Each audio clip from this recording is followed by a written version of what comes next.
Hey, what's up, you guys? It's Chris Burns with arch-usa.com. Speaking with the team over at Camper. So a few weeks ago, found out that Camper and was able to create a shoe using Natural Fiber Welding's Mirum. And if you haven't heard about Mirum, I'm going to be asking the team at Camper, which is Anastasia and Nathan, I'm going to be asking questions, and just 10 questions, and we're going to get into those, and I'm going to stay on point.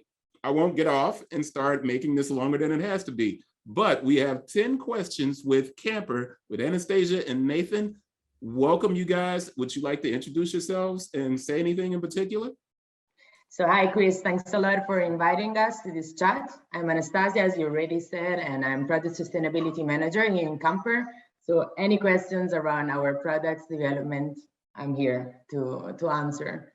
Okay, Nathan? Yeah, I'm Nate. I'm actually the storytelling and copywriting manager at Camper. I've been here about 5 years, so I've seen kind of the evolution of Camper throughout the last half decade or so. Let's get into these 10 questions. So I'm going to ask the question, and you guys can choose who's going to respond, and then we'll move on to the next question, and we'll keep it rolling. And hopefully this will be really informative, and it'll help a lot of people understand what has been happening in the sneaker industry beyond Nike and Adidas and New Balance, and because that's all everybody tends to think about are those brands. So first question, when was Camper founded and where is the brand located? Okay, so Camper was founded actually in 1975. Even though it was founded then, it actually is, we're in the 4th generation. It's a family-run business still. So Camper is located in Mallorca. So for, I don't know, American users, that would basically, it's the largest island in the Mediterranean, basically. Oh, okay. Okay. With the exception of Sicily, maybe. Yeah. Okay, it's a large island in the Mediterranean, just east of Spain and south of France. All right, so let me go to question number 2. 10 years ago, no one was talking about sustainability. You couldn't find it anywhere. It's now a buzzword in the sneaker industry. When did Camper begin to think about sustainability and implement it into your supply chain? So it's actually a quite funny story, because we can say that sustainability was in the root of Camper since the very beginning, since even that this word was not even known when we started to talk about sustainability, because our first line, that is called Chameleon, was actually burned with what we call nowadays as recycled materials, because we were using as outsoles used rubber tires, and as uppers carriage canvas, and even leather offcuts. This line evolved a lot during the years. We still have it in the collection, and I took a shoes just for you to have a look at it. Is actually a sneaker that still maintain the same core elements and ingredients of the original Chameleon, because it still use recycled materials. Mm-hmm. For example, this shoe in particular that you can find now on our Spring Summer 2022 collection is made with a blend of recycled hemp and recycled cotton upper, and even the outsole is blended with natural rubber and recycled rubber. So it still maintains the aim of the real original first Chameleon shoe. That was so you guys have already been working from a standpoint of being more efficient and sustainable. Yeah, that's good to hear, because what happens with a lot of these bigger brands is they're simply kind of greenwashing. Yeah, it's actually a problem we're very conscious of. Yeah, and that's the thing. When I discovered you guys, because I hadn't heard of Camper, and I was like, man, this looks good. And then I recognized the material because I had been following NFW, and I was like, wait a minute. All right, I have a question about that. So I'm going to get to that question. I'm going to keep going. All right, so that was question 2. We're going to jump to question 3. Does Camper have a program where customers can return a shoe and it will be either recycled or remade? Right, so Camper does have a program. I would say we have an umbrella program which is called Second Life. This is just kind of the reception of all the different Camper shoes that we have. This is done either online or actually in store as well. Then we actually create a collection around that, which is called Recrafted. And the Recrafted collection is basically a mix of shoes that have been returned with new components. They put a new outsole on it to restitch. So there's an entire collection based around that. And then just as a voucher, kind of as an incentive, we give each person who sends in a pair of shoes a voucher. And that's good for your next camper purchase. But really, I think the focus is more on keeping our products out of landfills and keeping them from, getting burned, much more than it is this promotional side of, getting people to buy more shoes. Right, The idea is right. to, extend the life of the shoe, and it's much more focused on the recycling, the repurposing, and using already established materials more so than, just, using it as a marketing scheme, basically. Yeah, and I'm really, the people who are using it as a marketing scheme, it's the brands that are doing it. I'm going to attempt to start calling that out a little bit more, because what we tend to have are all these companies that are jumping on the wave and they're just following the trend, but they really aren't being thoughtful. And you said something really important. You're saying it's less about buying more stuff and it's more about buying the right stuff. Yeah, and buying, exactly, being more conscious. Yeah, see, I love that. So Second Life, I'm taking notes. Second Life, Recrafted, and then you guys have the voucher, which is not as important as Second Life and Recrafted. I love that. So you guys are pulling in and putting new welts. That's good stuff. Love that. So number four, great answer, by the way. Number 4, your shoes are typically premium brown shoe options, which we consider fashion dress shoes, less about sneakers. But now sneakers have become a part of the product mix. When did that happen? When did you guys start? Or did you always have sneakers and it just wasn't as important as the more fashion or brown shoes? Did you always have sneakers and you've always been making them, or have sneakers become more important as the trend has shifted? Okay, so sneakers actually entered into the collection in, I think, 1982. First shoe we launched was actually called the Runner. And this is actually the basis of the RunnerK21, which is actually the one that had Mirum applied to it this season, right? So this is the actual shoe. So Runner actually started in kind of this unisex hybrid category. And the entire concept was based around this idea of before and after, right? So we wanted to take this sport inspired shoe and we wanted to make shoes that were kind of before and after actual training, right? So we make sport shoes, but they're not necessarily for intense workouts or anything. Okay. Well, it's good. Sorry about that. Go ahead. No, I was just going to say, so that's just kind of the general concept of sneakers at Camper. We focus less on, the actual performance or running a marathon, and much more on this kind of casual sneaker hybrid in this. Right. Exactly. These shoes, they kind of match everything. You can wear them for post-workout. You want to take off those tight performance shoes and you want to put on something that's more comfortable. It's a good space to be in. And it's good to know that I'm thinking that sneakers is kind of a new territory for you guys, but sneakers have been there. Really, if you started in 75, only 7 years later, you implemented that Runner. So you've been in the space for a while. So you know what you're doing with the Runner. And was that the Mirum shoe? So was that the Mirum? Yeah, this was the Mirum shoe. All right, the next question, number 5, is, I know Mirum is made by Natural Fiber Welding. Where did Camper discover this revolutionary material? So in Camper in general, we do believe a lot in sustainable innovative materials. This is how we call this type of category of new innovative materials that really push towards these natural ingredients. And we do have a material team that really looks a lot into these innovative materials in particular. And of course, as we already told you, we are in this business since quite a bit of time now. And for us, it's really important that our shoes perform well. So every time with these sustainable innovative materials, we do a lot of trials and developments to make sure that they actually reach the standard. But we get to know natural fiber welding in a very organic way. Let's say we always go in a lot of fairs. In this case, we found natural fiber welding in London to Future Fabric Fair. And that's how we got in contact with the brand, and we started understanding and getting to know their developments. And that's how we started with Mirum, actually. All right, so my next question was going to move towards that, but you kind of answered it for me. I'm going to ask the question anyway, because a year and a half ago, Allbirds made a $2 million investment into Natural Fiber Welding. When I saw it, I was like, oh, wow, that's pretty impressive and it's important. And then a year and a half,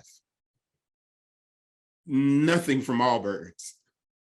And I'm like, wait a minute, this company's going to the stock market. They're going to IPO. They're not going to be a private company. So my question number 6, it's going to be a statement and then a question, but you've kind of answered it. And there is a lot of confusion, and this is question number 6. There's a lot of confusion about ownership with different sustainable materials. A lot of people think Allbirds owns Braskem, which is their sweet foam outsole midsole combination. And I have to ask, does Allbirds own Mirum? Because of that $2 million investment, did you have to lease the material from Allbirds? That's a good question. Let's say that I don't really know how this collaboration between Allbirds and Natural Fiber Welding works, because these are quite, let's say, private things in between companies. Yeah. What I can assure you is that we didn't have to lease the material from Allbirds. We've been organically in touch with, as I was explaining to you, directly with the company, Natural Fiber Welding. So everything started quite organically, let's say. And it's true that we speed up the process a lot, but as I was telling you before, we did even a lot of trials, because for us durability and quality are really the main key values. So we made sure that the material was performing in the line that we chose to use it with. And after all the lab testing that we did and the results that were, let's say, reaching our standard, we decided to launch the shoes in the market. So that's how the process worked. We were aware that Allbirds was collaborating with them too. So, but I don't really know why this got stuck and what happened in between them. But I'm sure that the shoe is going to launch soon for them too.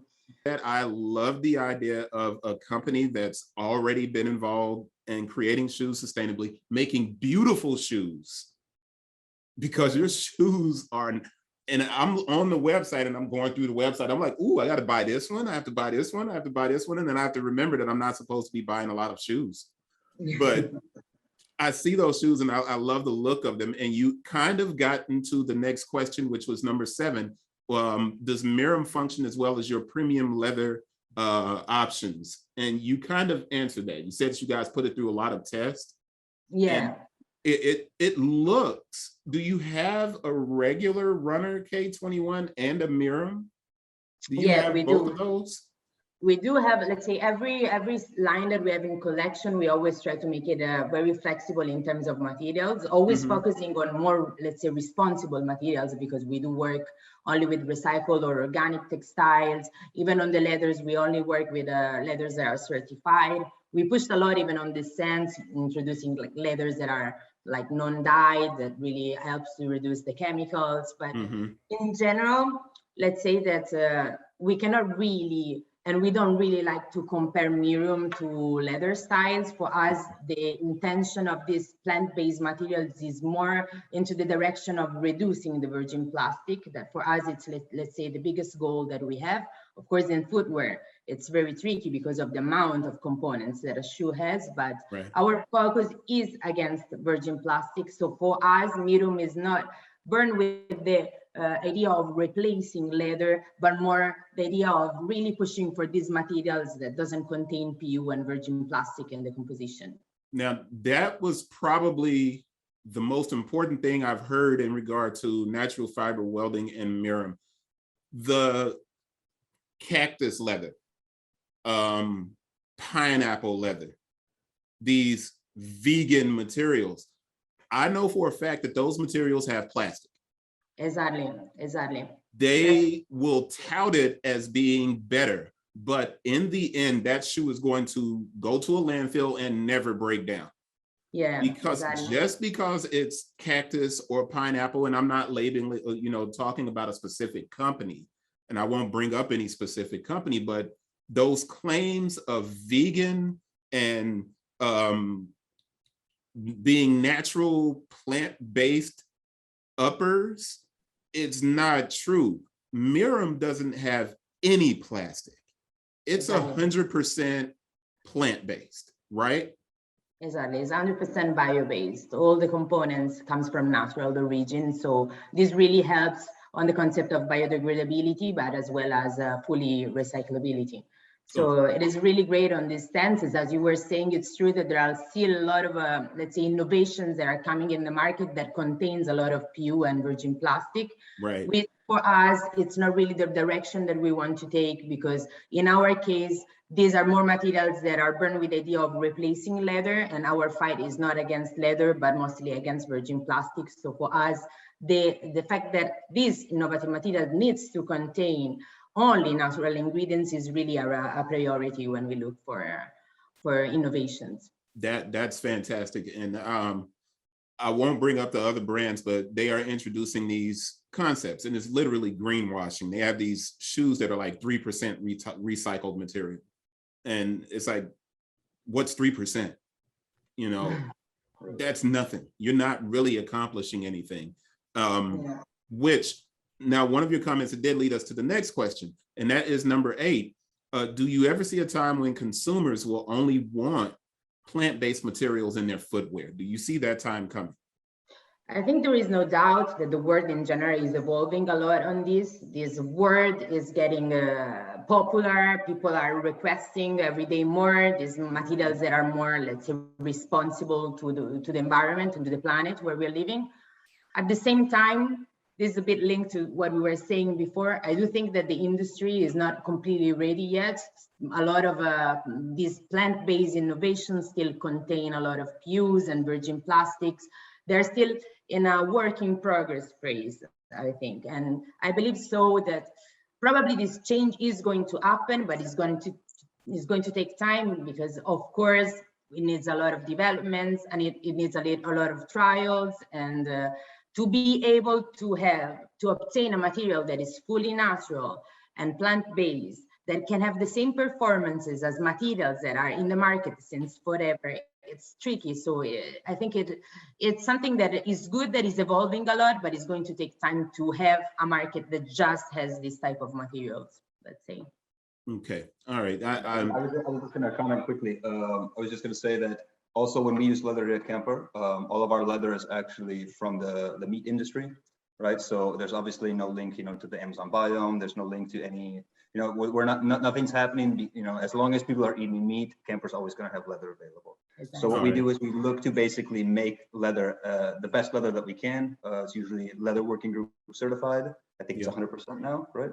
And we're also working with non-dyed leather, regenerative leather as well. So we see just a quick example of a quite new line that is scarce. This is a line and an option that you can find now in online and even in our stores. And this is a shoe that really goes into the concept of natural ingredients with a leather that is non-dyed, and also that has a compound of sugarcane. So pushing really towards this idea of having better materials that damage less the environment where we live. Yeah, and I think obviously that's super important, and it leads us, you guys are doing a great job of answering these questions because they're going right into my next question, which is number 9. We're almost done. Every brand is doing the circular concept, which we already touched on. Nate, you touched on it already, where they're trying to reduce their carbon footprint. How is Camper going to do more while also making more shoes? And you raised the Second Life and Recrafted and the voucher program. But what I'd like for you to do is expand and explain, how does a company continue to generate revenue while diminishing the amount of product that's being created? So I know that's a big question. Exactly. I would say it's a big question, and we could talk hours about that. Yeah, but no one really talks about it. Nobody really talks about it. You have some companies that are producing 30,000 shoes a day, and then they make maybe 1% of their line is sustainably made. Yeah. And they push it out there as becoming more sustainable. And because they're big, they get all of this coverage. But you've literally stated that you have Second Life and Recrafted. So let me rephrase the question. Can Recrafted become more of a revenue generator for you guys at all? Can it become a bigger revenue generator?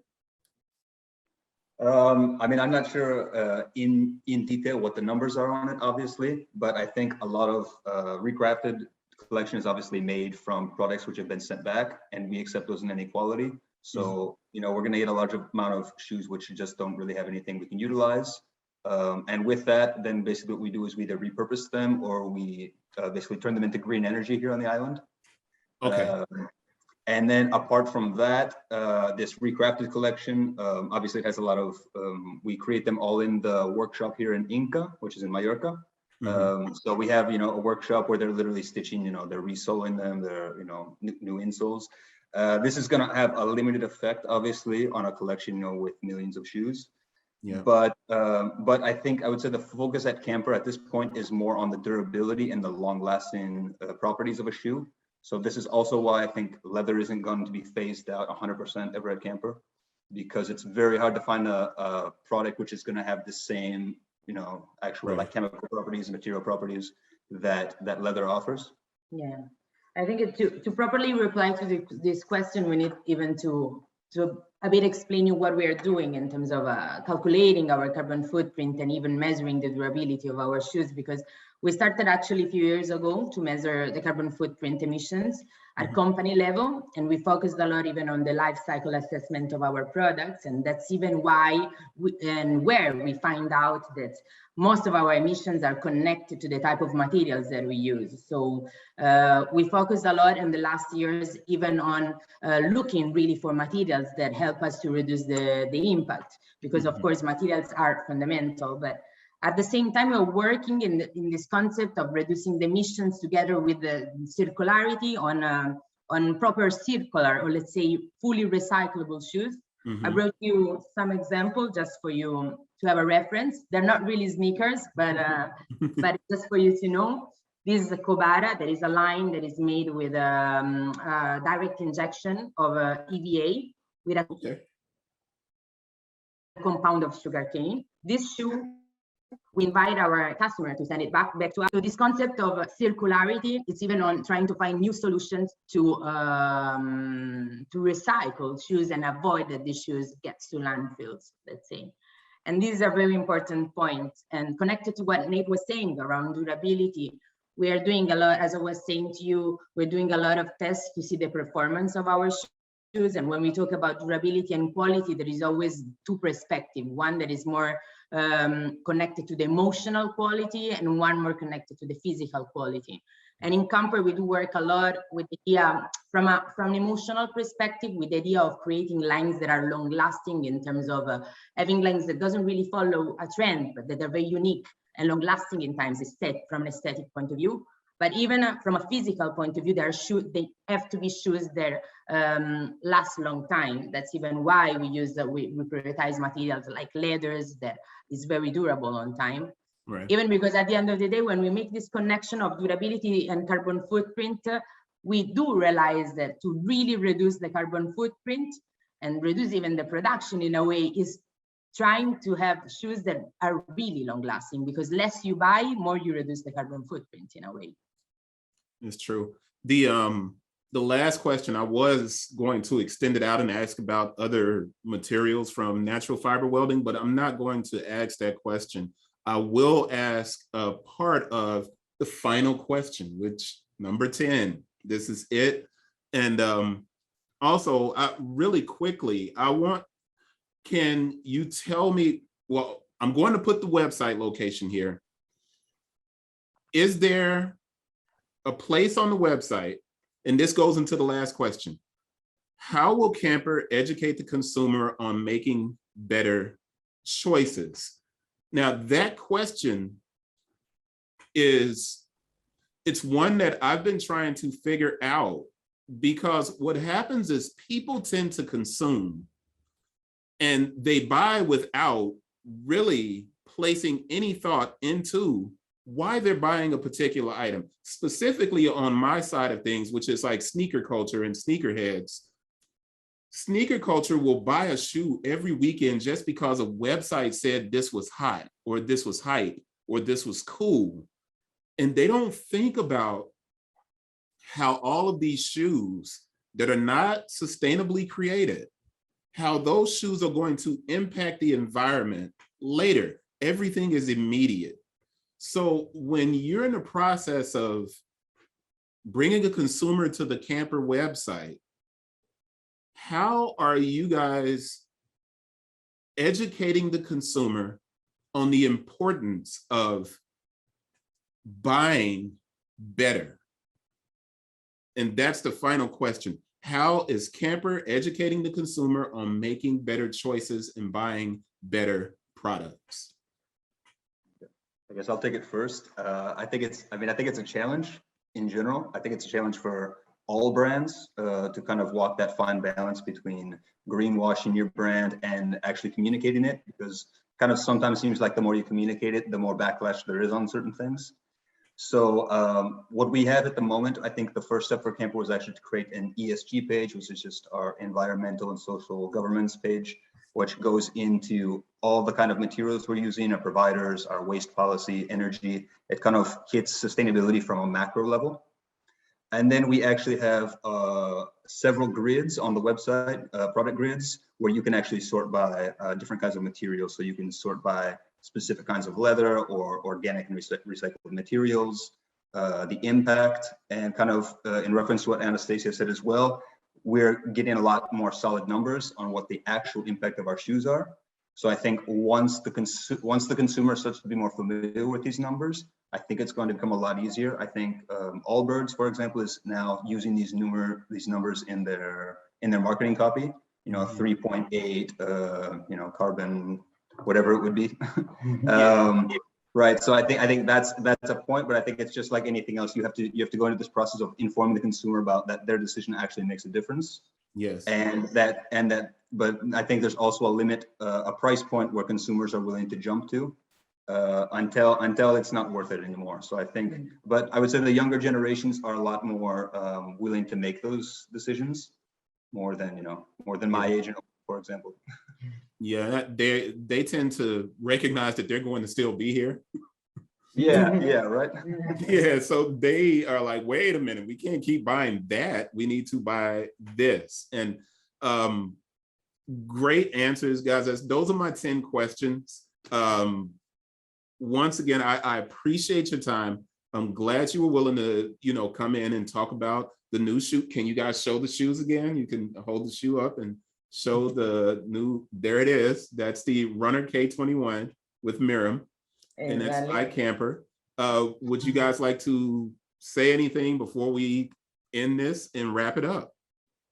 I think we pretty cover a lot of aspects. I hope we've been quite clear with all the points we're working on. It's true that we're working on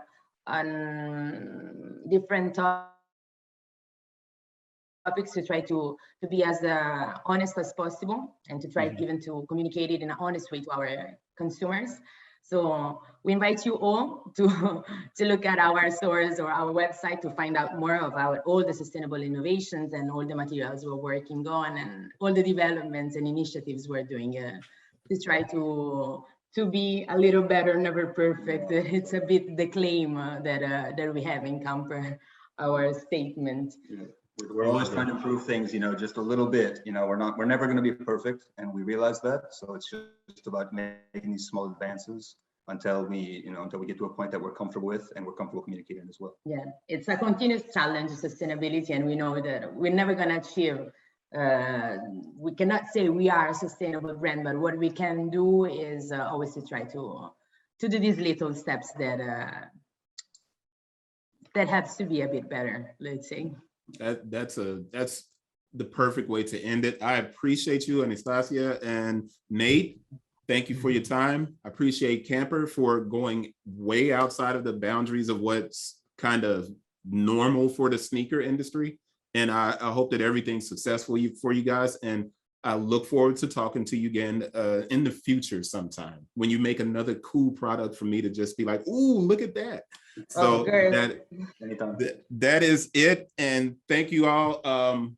Go visit camper.com and check out the new shoes, as well as the other lines, the injection molded, the more sustainable products built with sugarcane. There's a lot going on over there. Appreciate the time, and I'll see you guys on the next one. Cool. Thank you, Chris.